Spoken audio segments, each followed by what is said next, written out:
So welcome to our Racing Records podcast. My name's Ryan Sharkey and I'm joined by my regular co-host Dean Haggerty. Um, Unfortunately Martin couldn't be with us today, but he 100% will be back. And we're joined by an interesting character here today, Jamie Hills. You might know him. He's taken Twitter by storm. You'll know him as Trackside J on there. So Jay, welcome to the podcast. And you're making your podcast debut here today. Cheers. Thanks for having me on. So, where did the love of racing come from for you? Well, it stemmed really from my family. So my granddad and my dad, we used to watch racing pretty much every Saturday, ever since I was a little boy, really. Um, and then it just grew from there. It got to the point where I would say 12, 13, and I stopped going up there for a bit, and there just seemed to be like a void there. And from then on, I just sort of just started watching racing on my own back and continued to go up there afterwards, and it just spiraled from there, really. Myself and yourself bonded over our love for Thunder and Blue about 2 or 3 years ago. No one really paid any heed to him, and that's how we came to know each other.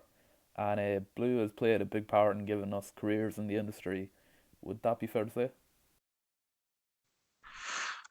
Yeah, I mean, Thunder and Blue to me was he came along at the right time for me personally.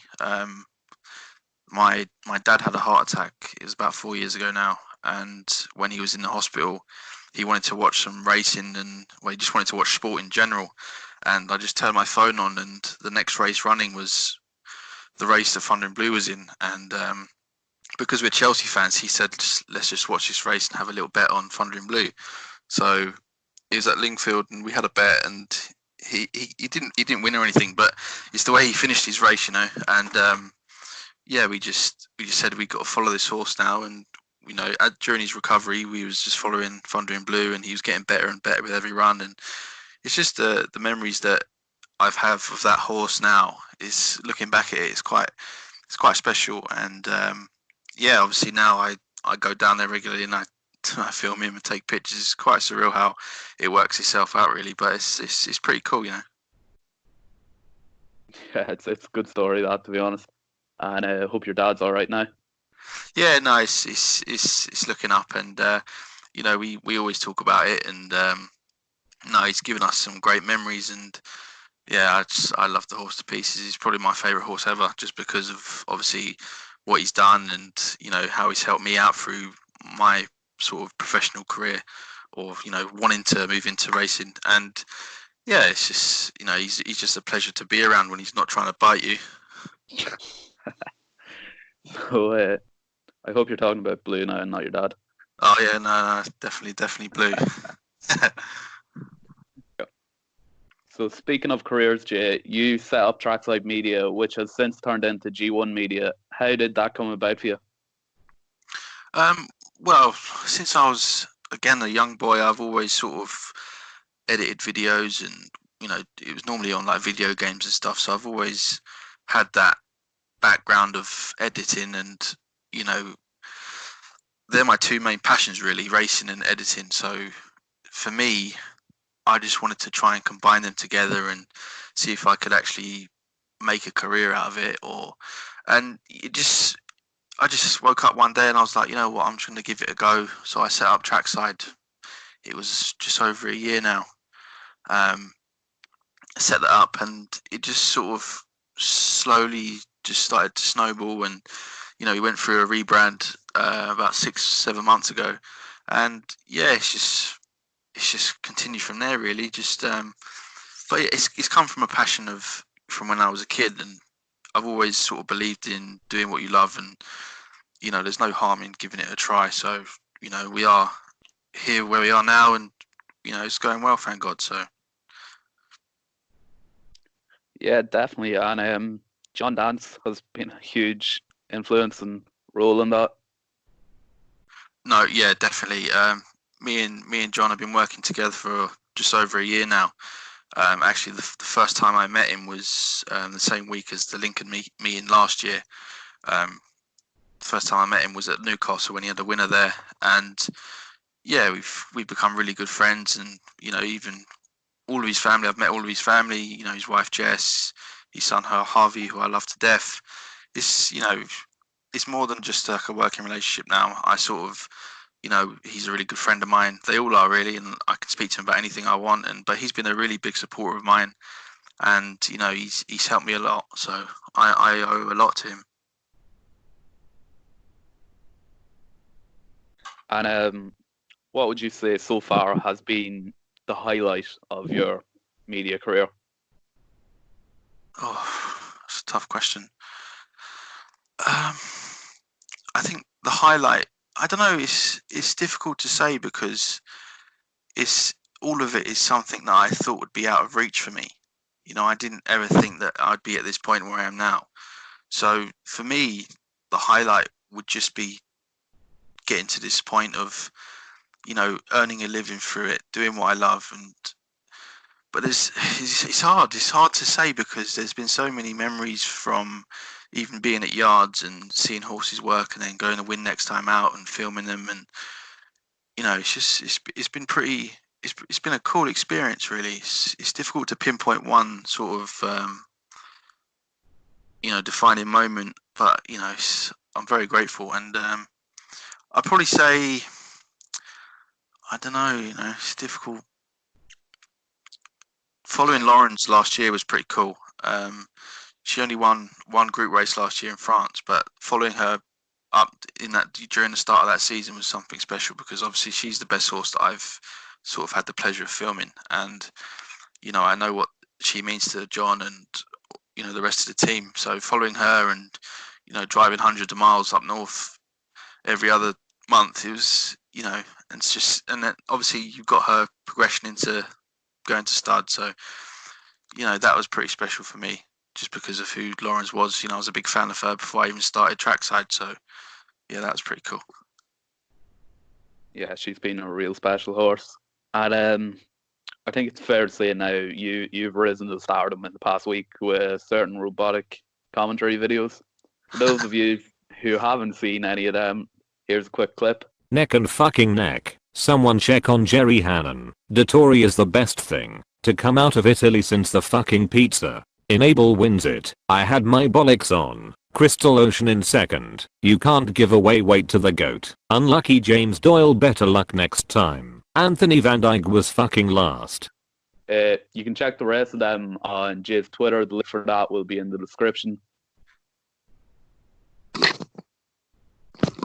And what made you think of making these? Like, do you know what it was? Yeah, Ascot put up a tweet saying that they're doing a commentary challenge, and the best one would win VIP tickets. Now, I'm no commentator. I mean, I couldn't do it, and I have the most respect for them guys because I don't know how they do it. I've tried it before, totally useless.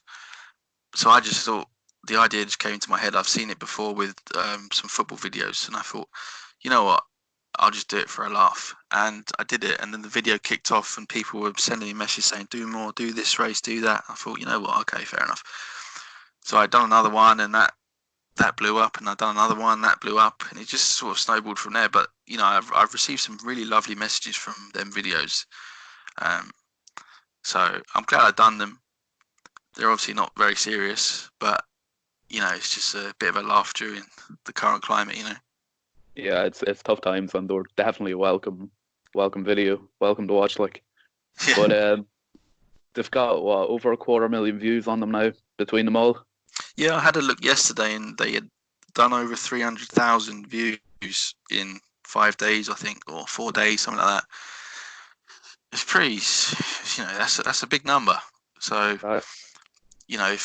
but like I said yesterday in one of my tweets, it doesn't really matter how many views it gets. One of the aims behind making more of them was to just sort of encourage people just to, look into racing, because them tweets can be seen by anyone. I mean, I've had people saying, I'm not a fan of horse racing, but these videos make me laugh. And from where I'm coming from, that's mission accomplished in my eyes, because someone who isn't into racing has seen the video, seen the race, and, who knows where that might take them in terms of watching racing down the line, So, yeah, it's all a bit of fun. Yeah, fully agree with that. It's all about getting more people into racing in your line of work. Yeah, definitely. Right, so let's get into the main part of this podcast. We've got a list of horses to follow for the flat season. So, lads, I'm going to start, and I'm going to start with Skeptical. He's recently been rated as the highest rated sprinter in the country, Ireland, obviously. He's been incredible this season. He was bought for just 2,800, which is just incredible. Um, we're fairly friendly with the Hilltop lads, the owners of Skeptical, and they're saying that this is by far the best horse they've ever owned. I do believe Skeptical is heading to Royal Ascot this year. I don't want to be making claims, but I reckon he'll win whatever race he goes to. Hopefully, we might get to meet Skeptical and do a video about him in the future. I had him on as one of my horses as well, Ryan, so that's grand. I can just take out. Who's that, your horse as well, Dean? Yeah, I had him on as well. Just the way the way he won his last two, even at Dundalk, like he was some mover. Yeah, he And was. what was mental about that was he was opening up at about evens or odds on, and then he drifted out to about 3 or 4 to 1 in both races and just absolutely pissed up. Like, What the best thing about that was the Hilltop lads tweeting Paddy Power saying the night before 47 when he's given 2 stone to the second favourite is an absolute joke. I thought Paddy Power's never going to fall for this. They'll never drift this horse. Bang, drifted out. It touched, I think, 15 to 8. I couldn't believe it. I was like, oh my god. Like, these Yeah. lads haven't, like, what is their teams doing? Like, do they not look? I know he's given 2 stone away, but he's probably a group horse taking on bang average handicappers. That's certainly what it looks like. Yeah, I'd agree. I think he's definitely a group horse, and what he's done so far has been absolutely incredible. I do think at Royal Ascot he will win, and that's not even me being biased. I genuinely do believe he's one of the best sprinters we've seen. I like the look of Poetic Flair for Jim Bulger. Won the opener at Nice last Monday.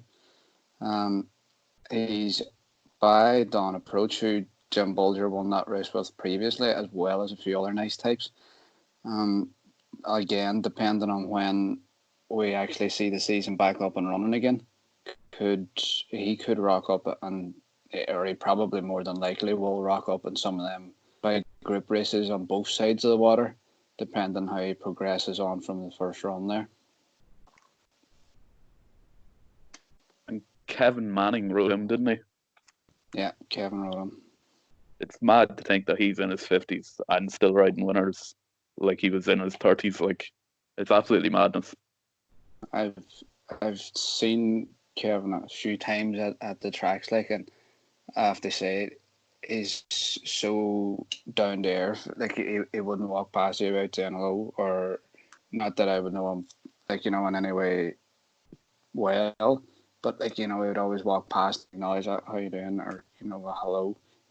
He's just a real good guy, like, and for him to be still going at the age he is, you know, it's full credit to him and everybody involved with him. And Poetic Flair there, he ran a good race, but the O'Brien horse was very close to him come the end, and it looks like they were miles apart from the rest of the field. So I'd say both of them will have big futures this year. Yeah, I see Shimmy Heffernan come on for a wee bit of criticism on Twitter after that race, but at the same time, it's hard to know with Aiden's horses. Like, you know, they're never going to go too hard on them. You know, they know what their ability is, coming first or second and the opening day of the season and a maiden or whatever is not their priority. Their priority is get them to the track, get them that experience. If they won, it's a plus. If they hit the crossbar, they know where they stand for there on. Yeah, so my first horse I'm going to put up to follow. It's one of the horses who I'm not going to say work closely with, but one of the horses who I regularly see. His name's Luigi Vampa, trained by David Menezia, who I work closely with.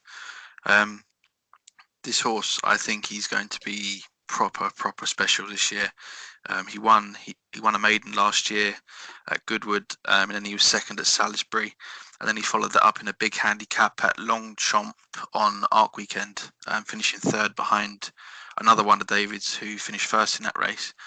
But I think this horse is going to be pretty special. I know the lad who rides him at home, Kevin. He thinks the world of this horse. He used to also ride Dancer Terrier, who, as we know, won a Group 1 in Germany last year, and then he won like 5 in a row before that anyway. So he was really progressive. But he said that to me that Luigi Vampa is better at this stage than what Dance Terrier was, just much more stronger. He's just better at his work and how he goes about it. But he's quite closely related to Dance Terrier as well, and he's probably one of the best looking horses in the yard. So yeah, I think he's going to have a big year this year. But I think he's going to be campaigned internationally. He might be aimed at the classics in Germany or France, but he could be one to watch for sure. Definitely. And would I be right in saying that David owns a part of him, or owns the whole lot of him, or? David owns all of him, I think. I'm not 100% sure, but I know that he bought him for himself. But yeah, I mean, he's an exciting horse. He's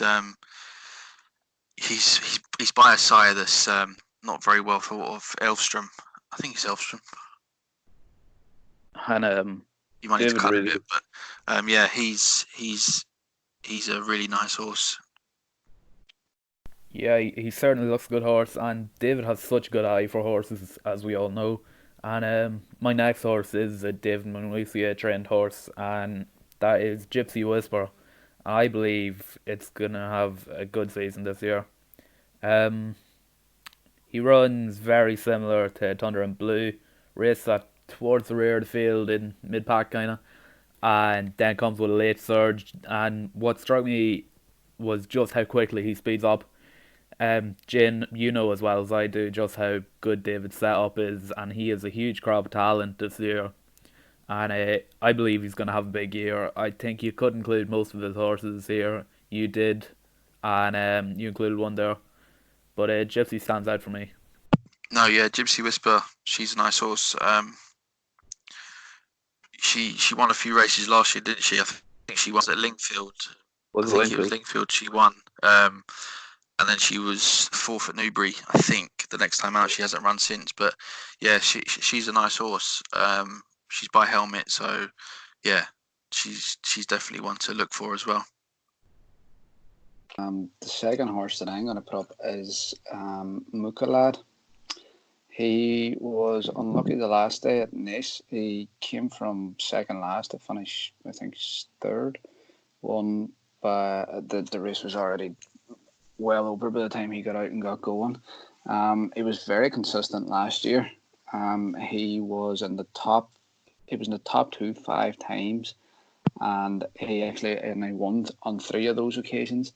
I just think that being his first run of this so-called season, that whenever he gets that wee bit of fitness on his side, and come now whenever we get the season running again, I just think he could be potentially one that we will see maybe aimed at one of the big handicaps and the big festivals in Ireland later on in the year, maybe the likes of Galway, or where he definitely he travels well. And the last day, the way he finished up the hill at Nice, he powered home, and I was unlucky because the race was already over by the time he got out. So I think he could be one picking up a few more winning prizes this year.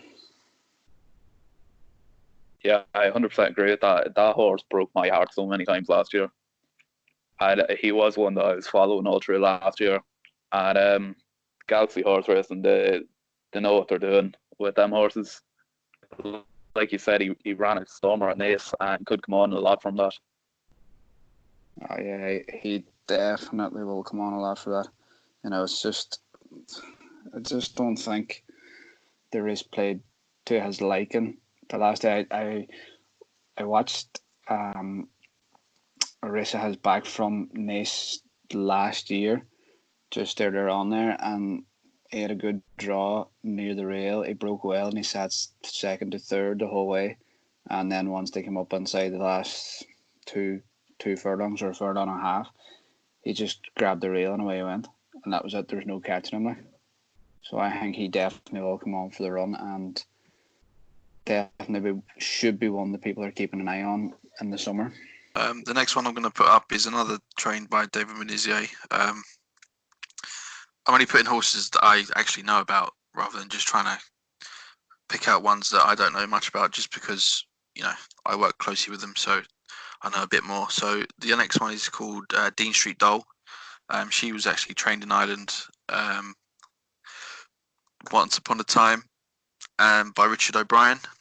She came fifth in the 1,000 Irish Guineas, and she beat Iridessa that day, who obviously went on to win the Fillies and Mares Breeders' Cup. So she has a bit of form in the book. She's not done much since. Since that, she came last the next time out, and then she was almost last time after. But she's since moved to David's. Clive has taken her out. Bit of a change of scenery, and she's been working upsides horses ever since she got there just to teach her to settle. But she definitely holds some ability based on her Guineas run. So, if anyone can get her back to her best, it's going to be David. He obviously done the same with Chief Ironside when he got brought over from Newmarket, and he went on to win the Group 2 Crystal Mile in Australia after six weeks of being in David's care. So Dean Street Dog could be one to open up at a big price on debut and surprise someone. So, she's definitely one to keep an eye on in her first few runs anyway. I'd expect that she probably need the first run, and then from then on she'll be good to go. But she's definitely one who I've got my eye on to improve this year. Yeah, she was one I was watching as well. I tried to follow all Clive's horses. I think they're really good. Right, so the next horse I'm going to include is Valconig. I think I said that right. And have to be included in this list. He has an entry into the Derby at 20-1 on the Antipodes. Nobody's probably going to back that. And it does remain to be seen if he can match Pinatubo. And he has only ran one race, which was a little over a mile, but he won that by 9 lengths. But what was really impressive about it was coming around that bend, Havlin gave him one or two smacks on the neck, and he was just gone. Whoosh. And all Havlin did from there was shake the reins on him, and he barely had to do any work on him. This lad's got bags of potential, and hopefully he does even half as well as his half brother Valgeist, who of course won the Arc. But I'd be very confident that he can do just as well, if not better, than Valgeist. Didn't that horse put up a time that was similar to like a Class 5 at the same track? I know that's not much to look into, but the time that he ran wasn't sort of like miles ahead of, say, a Class 5. But like you say, it's the way that he'd done it, wasn't it? I mean, the way he just took off around the bend, probably on the wrong leg as well. So, yeah, that's definitely an eye-catching performance. Yeah, he literally just got two smacks down the neck and a shake of the reins, and he was gone. Like, Havlin barely moved on him at all, which was incredibly impressive. Like, so God knows what he can eventually produce. And of course, John Gosden does train him, so we all know what John Gosden can do with horses. Yeah. So hopefully he comes on and runs huge this year. I really have high hopes for him. I like Bowerman for Edo McGuinness. I don't anybody involved in Irish racing, or on the spectator side of it, like, should hold Edo McGuinness in very high regard. Like, he is what he's done over the last couple of seasons has been mighty impressive. Around Dundalk and things, but like even they're getting ones ready for Galway. Getting ones to won big handicaps that you're thinking to yourself, where did he come out of? But whenever you look at his form or his previous runs, you've seen the potential in him. And Bowerman was mighty impressive in his 2 wins at Dundalk this season, and he was just beaten off in a listed race in France on his last run. And I would say, come Galway or Dakara, or one of them big meetings towards the end of the season, you really could be seeing the best out of Bowerman. He was brought over from England, and they done their own bit of work with him. I think going forward, he has got bags of potential. I'm going to put up a horse who's unraced. He's just started his 2-year-old training camp at John Quinn's. His name's called Disco Beats. He's owned by John Dance. He's by Pearl Secret, who's having his first season as a sire this year. But he's a really nice horse. Saw him work the other day at John Quinn's, and he was working up the hill with some 3-year-olds, and it's a fairly stiff climb. And he got to the top, and he was just fine. I mean, normally, I was speaking to John Quinn, and he said when horses get to the top of that climb, then sometimes they're blowing, but he just took it all in his stride, and he could be one to look for. I mean, he's obviously unraced. He's a 2-year-old, so this will be his first campaign. But he's a nice horse, and Jason Hart was riding him that day, and he said to John that he's one of the best movies he's ever sat on. And when you consider the horses he sat on in John Quinn's yard, horses like Signora Cabello, who won at Royal Ascot, that's a pretty big compliment. So, I'm expecting this horse to win a couple of races this year anyway. And I know John's thinking the same, so he could be one to put in your notebooks when he gets an entry. I wonder where John got that name from. Huh? I wonder where John got that name from. Oh, he loves the music names, doesn't he? Oh, yeah. Everything's got a fucking disco in it. Crazy. Other mentions from me would be Mill Isle, Monarch of Egypt, and Clap Your Hands.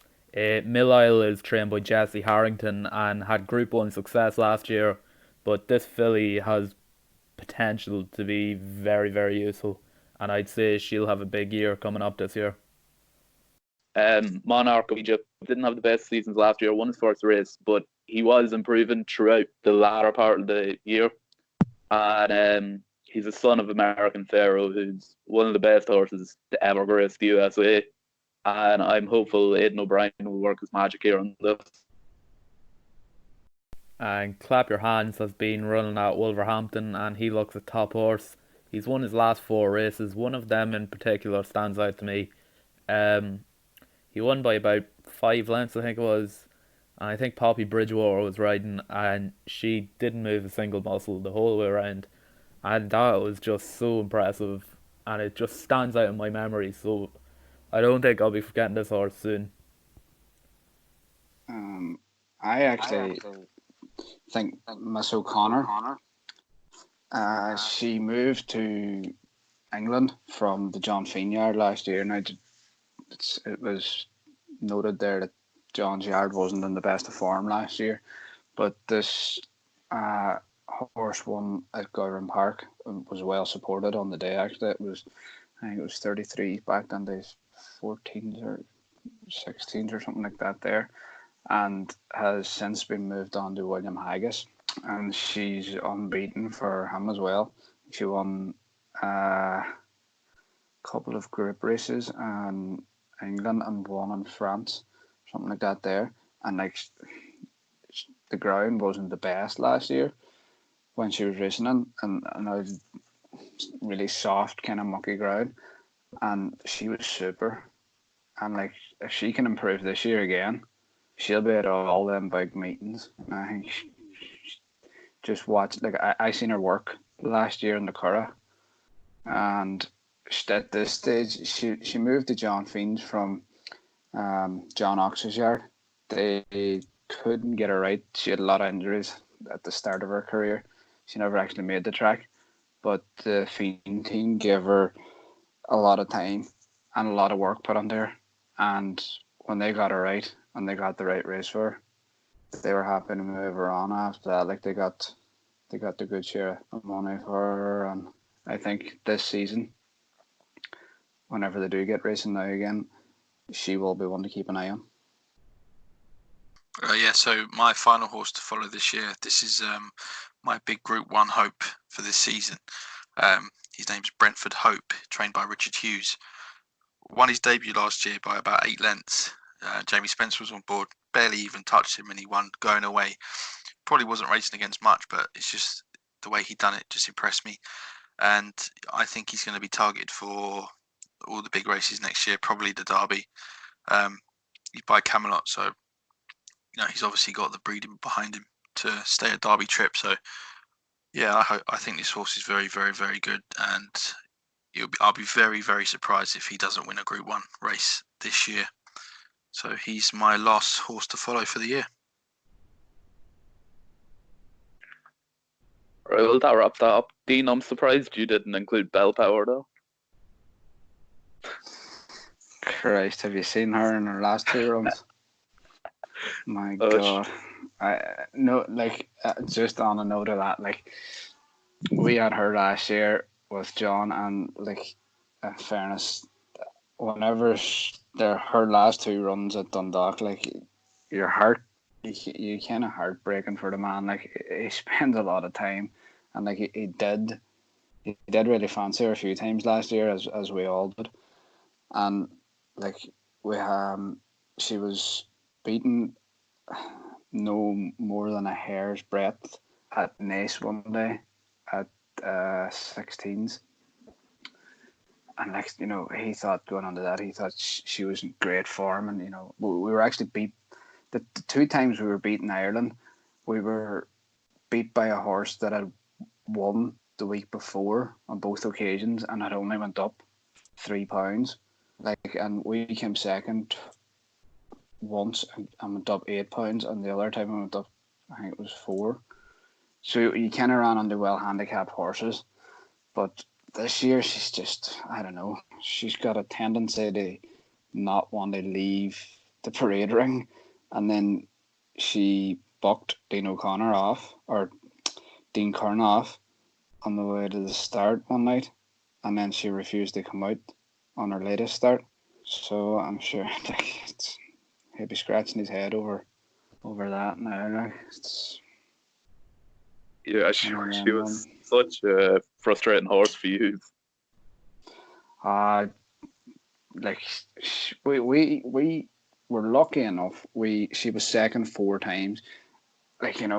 We were beat a neck, I think, at Musselburgh last May, and then we were beat Nace, as I say, by there was a hair they split it. I actually still have the picture of the photo finish, like, and it's just one of them ones. Like, she hit the front, but then it was heads up, heads down, and like Mark Gallagher, who wrote it that day, there was nothing more he could have done. Like, it was just literally on the nod, and there was nothing in it. But in saying that, like, it was real fun. Like, we travelled over to Hamilton with her in the summer. She was very disappointing there, but again, she was up there old tricks and leaving the parade ring and on the way down to the start. And I think if she can settle a wee bit better, she has bags of potential, but it's just trying to get her to settle. I don't know. They're going to have to do something or move her on, one of the two. And Dean, just as an owner there, what's it like to have your horse bet on the line? Gut wrenching. Like, the day she was second at Nace at 16-1, we were all down in the local bar. We kind of knew there was a big race. We were expecting a big race, but we weren't expecting her to go that close. And so everybody kind of made the decision that nobody was going to travel. And when we were watching it in the pub, whenever she had the 2 furlong marker and Mark pulled her to the inside, I knew myself, I was like, oh my God, she's going to win this. And like, whenever she passes the line, I automatically thought, no, she's just been popped. And there was a few of the lads who were like, no, geez, I think she's up. And like, until the result of the photo finish is called, you're literally shaking. As a small group of lads from a wee small village who do nothing but love horse races, go to the big meetings, have, days down the bar where, Cheltenham Festival there, we meet every Cheltenham Tuesday, go for a fry in the local cafe, hit the pub, spend the full day in the bar. For us, like, they own a racehorse who finished second on 4 occasions in Ireland. You know, Irish horse racing is massive, like, and I know it's only in 45 to 65 handicaps, but it's, you look at how many horses don't hit the frame, and them are an Irish racing, and haven't done for. You see some ones there on a losing streak of, you know, in their teens or 20s. So I although we never got the one, I still feel kind of lucky that we had the opportunity that we did. Dean, just to clarify now, we put up a video of you commentating at Punchestown not so long ago. Yeah, that was pretty we fun. Now, we asked how many drinks you had, and we just want an answer on that. the honest answer was 0, because we had literally got in the door of the track, and the Boyle Sports people were standing there, and they were like, "Oh, come take this commentary challenge. You can be on me a chance of winning free tickets for the Galway Festival or a race day meeting at Galway or something." So we thought, yeah, fair enough, but a crack, like, and me and the other fella that done it, just, like, we were both involved in the Bell Power Syndicate as well. It's one of them ones, up for a laugh, do anything, and then one of them ones you just kind of bounce off each other. And thought we watched a few other people doing theirs, and we both says going on there, we're like, you know what, let's just have a bit of crack and slag a few people off and go on the complete and utter idiots, like, just give people a laugh, really, because we might get a lot of views that way. So that was the story behind that. But yeah, there was no alcohol consumed. Well, there's your answer, everyone. We have a jockey to follow, and I'll start. And my jockey to follow on the flat this year is Irish champion apprentice jockey Andrew Flattery.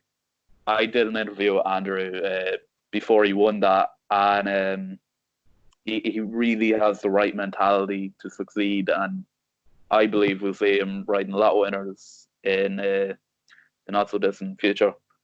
And I believe one day he will be champion jockey, whether it be in Ireland or England. He will be champion jockey. I've chose Ronan Whedon for this.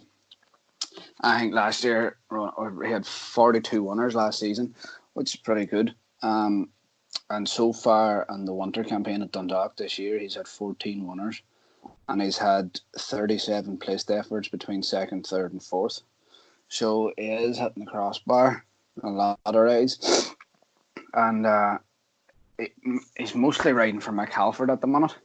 And Mick, I would think, has a strong squad going into the start of the season, and he's also he's used quite a lot by a number of trainers, and I think he's going to be the closest to Colin Keane this year. Colin will probably win it with the firepower that Jared Lyons has at his disposal, and going forward, I think he is probably going. I don't think he'll get as close to Colin as Hammond Donica had last year, but I think he'd be the one that'll give him a run. I've got 2 jockeys to follow for this year. The first being Finley Marsh. He rides for Richard Hughes mainly, so he's going to get a lot of decent rides this year coming out of the Hughes yard, and you know he's pretty good value. Is Finley? Spoken to him a few times. He's a nice lad. He's a bloody good rider as well. So if he gets on a few with ability, he'll put him home. So you know he done right in this weather campaign. You know, out the apprentices, and yeah, he's a good little jockey one to follow. I always like backing the horses that he's on. I think he's great value, and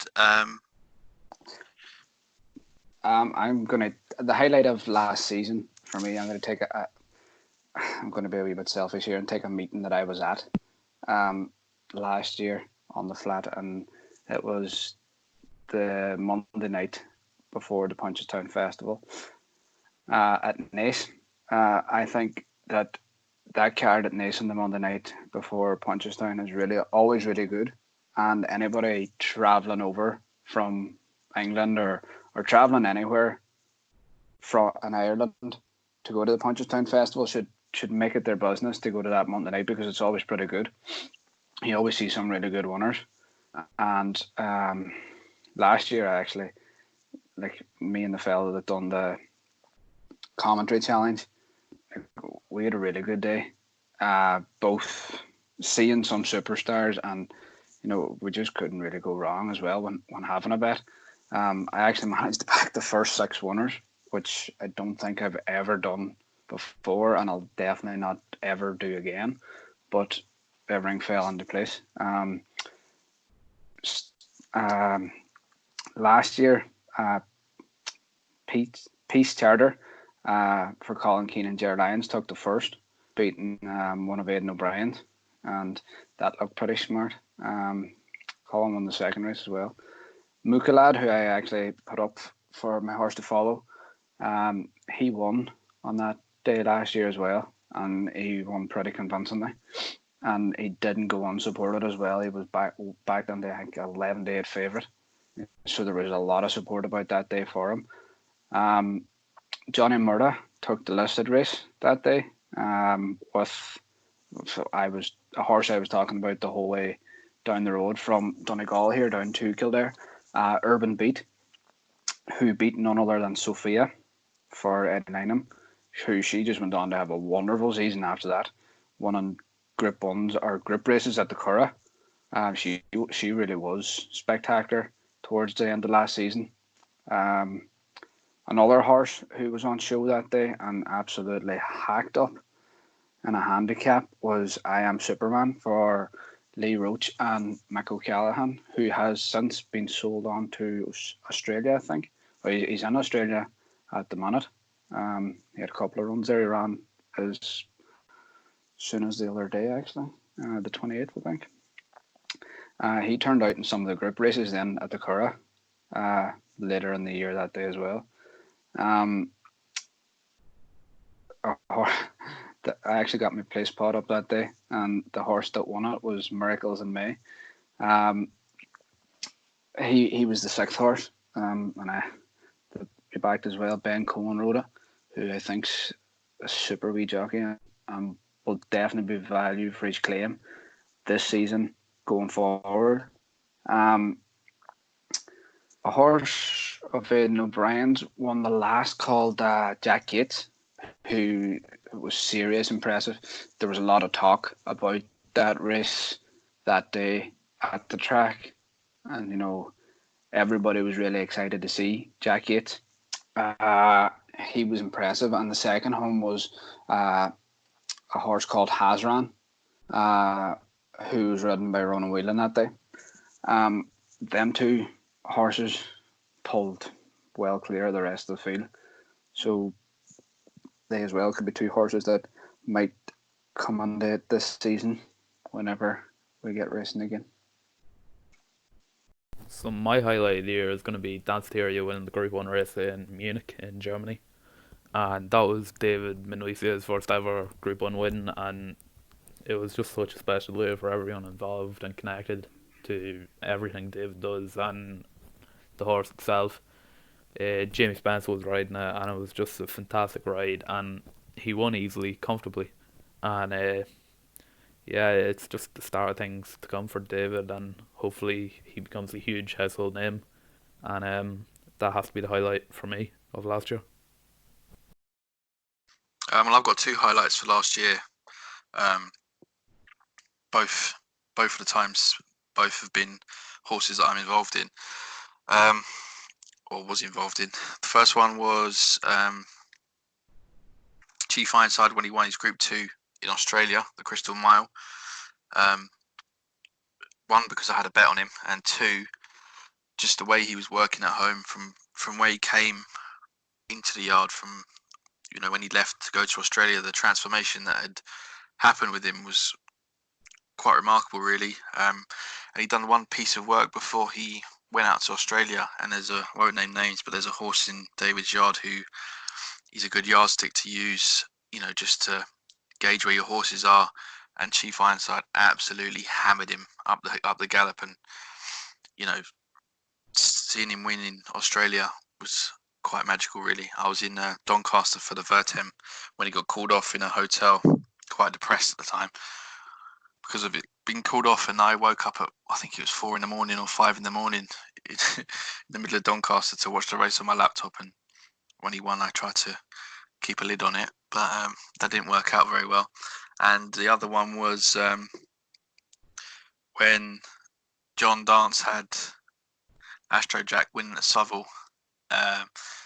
It wasn't obviously a big race, but the memory that came with that, we'd been to Doncaster and we was on the way back home, and we pulled over in a McDonald's drive-through and we watched the race on my phone. And yeah, it was just a good memory because he had a good weekend that weekend anyway in terms of his runners. And when Astro Jack won, we was in the car, we was cheering it along, and yeah, that was quite a good memory. So that was good. That's certainly a good memory, though. Yeah, no, we was in his Lamborghini, so we had quite a crowd looking at us watching the race on our phone on the Bet365 app. So that was quite that was quite fun. But yeah, that was good. There's loads of memories from last year, isn't there? Really. That's definitely a good one. Like that sums racing up to me. That's just like if you could have recorded that would have got a lot of hits on Twitter and YouTube and the whole lot, because that would have been fun. Yeah, watching racing in a Lamborghini does sound like a lot of fun. And then if you're in the company of a character like John Dance, it just makes it even better. Yeah, no, because Astro Jack, when he won that race, that was his debut at Southwell, and that was the Lincoln. I think that was the same day as the Lincoln, and he had a few runners that day as well. I think he had Frequency Code, Double Honor, and some of them run quite decent races, especially Double Honor. And so we was in quite high spirits. And he also had a winner the day before on debut, Robotic Dancer. And yeah, we just drove back from Doncaster, and I said, "Oh yeah, we got the race to watch for Astro Jack," and there was nowhere to pull over apart from McDonald's, so he pulled over so he could watch, and he absolutely pissed up, and we was just cheering away in his car, forgetting where he was. And yeah, that was a good memory. I always talk to him about it, and yeah, he's turned out to be a really nice horse, that Astro Jack. Actually, I think he's won 3 times, come second twice as well, so he's a nice horse. I actually love that Astro Jack horse as well. He's won a few times at Southwell this year, I think, or he's won a few at Southwell anyway, and he definitely powers away from the rest of them. It's got a good turn of foot. So as you all know, the coronavirus is going around and racing has pretty much went to a standstill, and obviously for the better and for the health of everyone involved in racing. And yeah, this podcast just to break the ease on people who want to have a bit of talk about racing or whatnot. And yeah, the BHA are talking about resuming racing on the 1st of May. Obviously, that won't go ahead if things continue the way they are or get worse, which hopefully they won't.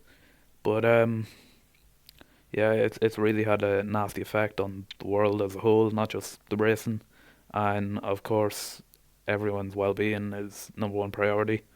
And hopefully racing can get back to normal very soon. And lads, what do you make of the coronavirus? Oh, I think it's has such a big impact on the industry. Just not just the industry. Obviously, this is much bigger than sport, and but for the sport just to have this thing come out of nowhere and end it all for the foreseeable future, it's detrimental. I mean, people are going to be affected by this, financially, long term. I mean, small businesses are going to be struggling. I mean, even myself, but hopefully it's not going to be around for too long and people can bounce back from it. And but it's one of them things where you can't control. You have to just sort of take it on the chin, listen to your guidelines, and do the best that you can not to sort of spread it further. And hopefully we all are doing our bit, and hopefully people come out the other side, raring to go. Yeah, it really has it's put everything on hold, which is a real shame. But at the end of the day, I think everybody's health and safety and well-being is at the factor of all the decisions. I know it's hard times now for people that's involved in racing.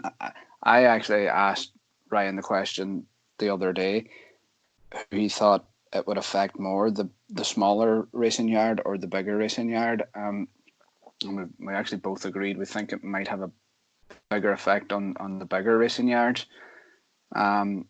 staff wise and things like that. But it's just vitally important that everybody listens to the guidelines that the government are setting out, because they're not doing it out of badness. They're doing it for the best interest of every single individual, and there's no point in the healthcare workers, the people working for the NHS or the HSE over here, in the hospitals and the ambulances, the paramedics, the fire crews, even the police or the Gardaí. Like, they're doing it to keep everybody safe. So I just hope that, I keep reading on Twitter and on Facebook where there's people being arrested for, spitting or coughing in the direction of Gardaí or police or people. Like, have these people no cop on? Like, a wee bit of common sense and decency in the world. Yeah. And it's that baffles me, like, because these people, like, you would think that what are they going to achieve by it? They could be spreading the disease back to their home, to maybe their grandparents or their parents or somebody, just because they're young. They think that maybe they're immune to it. Like, this virus will take young and old. So I think people just need to step up and have a wee bit of respect for everybody in the world. Yeah, I saw a video of a guy licking a toilet bowl, so Yeah. people will Like, go to the extreme. But at the same time, like you say, you have to listen to the guidelines, put the health first rather than things that you're going to miss, like going down the pub and, watching sport. You have to put yourself first and everyone else's safety first. So it's very important. The quicker we get, the quicker we, get the groundworks down to a T, hopefully the quicker the sport will return and we can all go back to living our lives. Yeah, that's it. Like, for the sake of maybe another 3 weeks, maybe at the most, it's not a wild lot to ask people whenever you consider how many months is in somebody's life, or days it's in people's lives. So I think we should all just pay heed and for the greater good, just stay safe, stay at home, and keep practicing what they tell us. Yeah, exactly. Can you hear this? One sec. Can you hear this?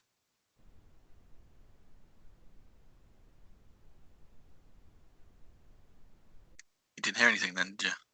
No. No. Fair enough. What are you trying to do? I'll just get the robot to call you a knob.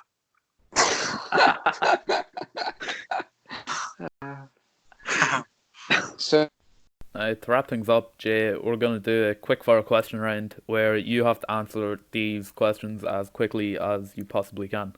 So you ready? Yeah, go on. Right. National Hunt or Flat? Flat. Frankel or Sea Stars? See the stars. Grand National or the Arc? The Arc. Racing Blogger or Matt Chapman? Racing blogger. Robotic commentaries or cinematic edits? Cinematic edits. Roaring Bull or Roaring Lion? Roaring Lion. Be a trainer or be a jockey? Be a trainer. Dundalk or Newcastle? Newcastle. Racing or football? Racing. Apple or Android? Android. Spurs or Chelsea? Chelsea. Jerry Hannon or Richard Hoyles? Richard Hoyles. Have fingers for toes or toes for fingers? Toes for fingers. Kevin Blake or Emma Kennedy? Kevin Blake. Racing Post or Racing Records? Racing Records. Yes, lad.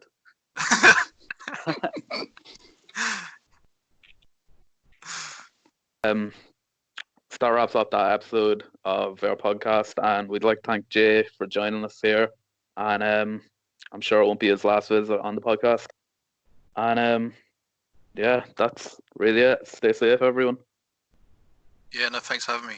Cheers. Stay safe. God bless. Cheers, I'm not even Jay, all religious. the I'm best. not even religious. Why am I saying God bless? Fuck's sake.